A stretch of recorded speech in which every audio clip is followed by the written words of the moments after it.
जी। अनिरुद्ध जी, मेरा सवाल, श्रेया बात कर रही हूँ मैं, सवाल मेरा डिफेंस सेक्टर के ऊपर है।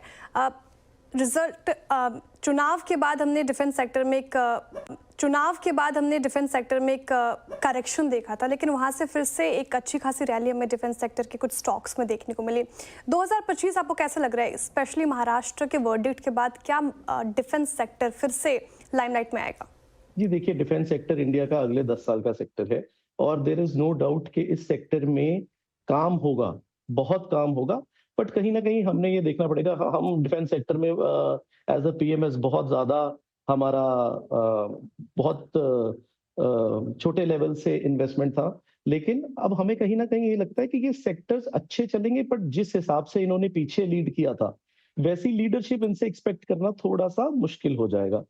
क्यों? क्योंकि ये एक ऑल मतलब डार्लिंग्स ऑफ द मार्केट बन चुके हैं because of the return that they have given. और अल्टीमेटली ये हर जगह हमने इक्विटीज़ में बार-बार देखा है कि अगर कोई भी स्टॉक्स, चाहे लार्ज कैप, चाहे मिड कैप, चाहे स्मॉल कैप, अगर डार्लिंग्स ऑफ द मार्केट बन जाते हैं, तो उनको टाइम एंड प्राइस करेक्शन देखने के बाद, एक मंथन होने के बाद ही वापस चला जाता है।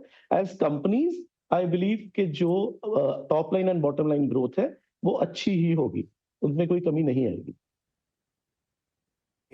बिल्कुल। मीनवाइल